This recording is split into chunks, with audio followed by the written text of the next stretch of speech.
Hey, I am Sabha. Did you know bears can survive for months without drinking water? Yes, especially hibernating bears, they don't eat, drink, pee, or poop for months. Their metabolism slows down. Fat provides all their energy and water, and amazingly, their bodies recycle waste so they don't get poisoned. Humans would die in a few days, but bears can survive up to 5 to 7 months. Every spring, deep in the forests and mountains of the world, something ancient and extraordinary begins to unfold.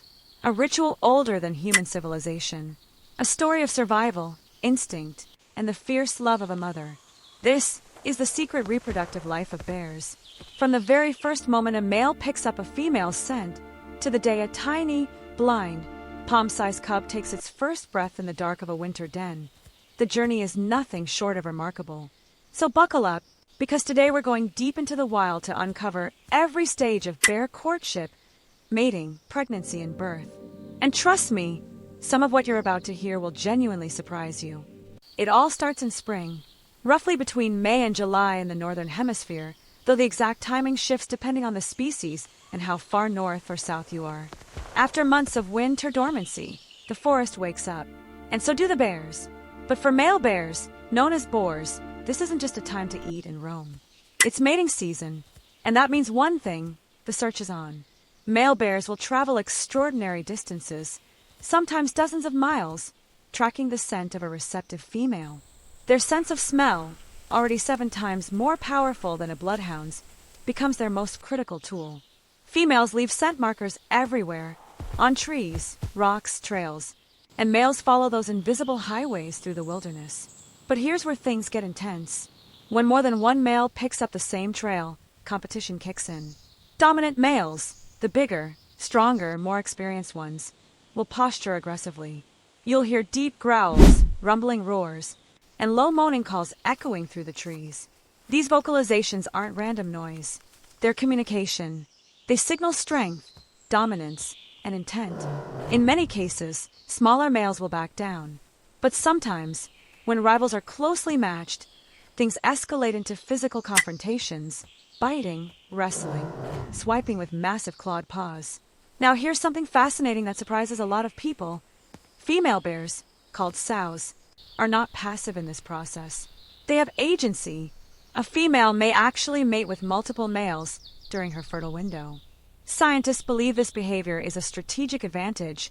By mating with more than one male, she increases genetic diversity in her cubs, potentially improving their chances of survival. So while the males are competing, the female is, in her own way, making choices. Once a male successfully courts a female, mating occurs during her estrous cycle, the brief window when she is biologically fertile.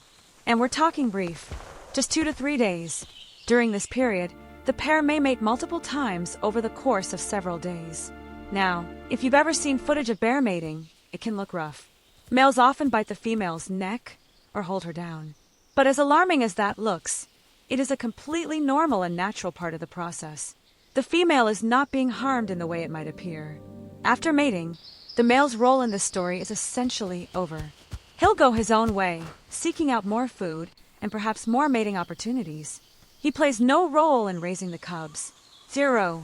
The entire burden of pregnancy, birth, and cub rearing falls solely on the mother. And what that mother's body does next is one of the most mind-blowing biological tricks in the entire animal kingdom. After fertilization, you'd expect the egg to implant in the uterine wall and pregnancy to begin. That's how it works in most mammals. But bears do something extraordinary. The fertilized egg develops into what's called a blastocyst, a tiny bundle of cells, and then it stops. It just floats, dormant, in the female's uterus, waiting.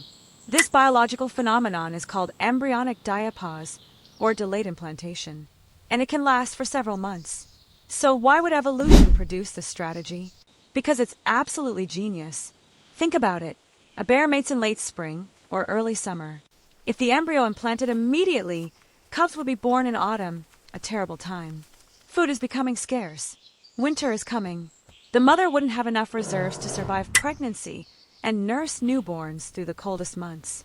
Instead, the blastocyst waits. The mother spends the entire summer and fall doing one critical thing: eating. Relentlessly. We're talking about hyperphagia, a period where bears can consume up to 20,000 calories per day, gaining hundreds of pounds of fat. And then, as the female enters her winter den and her body reaches the right condition, enough fat, enough warmth, enough safety, her body sends the signal. Implantation occurs. Active pregnancy begins. It's as if her body says, conditions are right. Now we go. This is one of nature's most elegant biological clocks. Once implantation happens, active gestation, the true pregnancy, lasts just 6 to 8 weeks. That's incredibly short compared to the total time since mating, which can span 6 to 8 months when you include the dormancy period. During this time, the female's body is doing something remarkable. Even while in a state of hibernation, her heart rate slowed, her metabolism dramatically reduced. She is quietly, steadily growing life. She doesn't eat. She doesn't drink. She barely moves. And yet, somehow, her body nourishes developing cubs using nothing but those carefully stored fat reserves. The survival engineering here is extraordinary. Everything has been timed and calibrated by millions of years of evolution to maximize the chances that those cubs will be born healthy, in a safe environment, when survival is possible. Come late fall, typically October through December, the pregnant female makes one of the most important decisions of her year. She chooses her den. The den must be insulated, hidden, and safe. It might be a hollow beneath the roots of a massive tree, a rocky cave tucked into a hillside, a burrow dug into an embankment, or even a snow den in the far north. She's looking for somewhere that will maintain a stable temperature through the harshest winter months. Once inside, she enters hibernation. Her body temperature drops slightly. Her heart rate slows from around 50 beats per minute to as low as 8. Her breathing slows. She is in a deep, energy-conserving state, but unlike true hibernators, she can be roused if disturbed. Male bears may also den during winter, but separately. They do not share dens with the females and upcoming cubs. This is strictly the mother's space. And somewhere inside that quiet, frozen den, life is quietly growing. Midwinter arrives, January, February, and in the dark warmth of her den, the female bear gives birth. The litter typically contains 1 to 4 cubs, but 2 is the most common number. And here's where things get jaw-dropping. A fully grown female black bear can weigh 200 pounds. A female brown bear even more. And yet, the cubs she gives birth to weigh roughly 300 to 700 grams. That's less than 1.5 pounds. Some are barely the size of a chipmunk. They are born blind, hairless, completely, utterly helpless. In the animal world, bear cubs are what scientists call altricial, meaning they're born at an extremely underdeveloped stage compared to their eventual adult size. This is a direct consequence of a shortened active gestation. The cubs emerge early, essentially completing their development outside the womb. But the mother is ready for them. She pulls them close in the warm fur of her massive body. She nurses them immediately, and despite being in hibernation herself, barely eating, barely moving, she produces rich, fatty milk containing roughly 30 to 35% fat. For comparison, human milk is about 4% fat. Whole cow's milk is about 3.5%. This ultra-rich milk is rocket fuel for cub development. And then one glorious spring morning, usually March or April, the den opens to the world. The mother emerges first, blinking into the pale spring light, cautiously scanning the landscape. And then, tumbling out behind her, come the cubs, seeing the world for the very first time. Everything is new. The smell of pine and mud and melting snow. The feel of grass beneath tiny paws. The overwhelming sensory explosion of the outside world. The cubs stay impossibly close to their mother in these early days. And for good reason. The world is dangerous. Predators, rival bears, and simple accidents all pose real threats to animals this small and inexperienced. Over the coming weeks and months, the mother begins the slow, patient process of teaching her cubs everything they need to know to survive. She shows them what plants are safe to eat and where to find them. She teaches them how to dig for roots, flip rocks for insects, and identify berry patches. She models how to fish at streams. She demonstrates how to climb trees for safety, a skill cubs pick up with astonishing speed. The family unit will stay together for 1.5 to 2 years, sometimes longer depending on the species and conditions. The cubs grow rapidly, putting on weight through summer and fall, preparing for their first hibernation.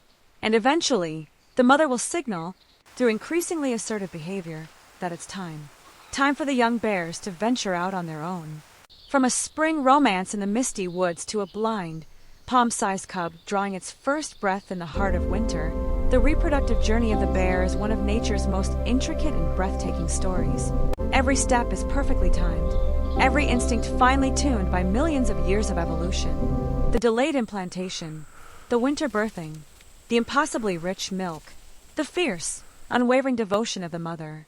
It all comes together in a system of extraordinary biological elegance. Bears remind us that survival isn't just about strength. It's about timing, patience, preparation, and above all, the bond between a mother and her young. If you found this video fascinating, give it a like. It genuinely helps this channel reach more nature lovers like you. Subscribe if you haven't already and let me know in the comments what was the most surprising thing you learned today. I'll see you in the next one.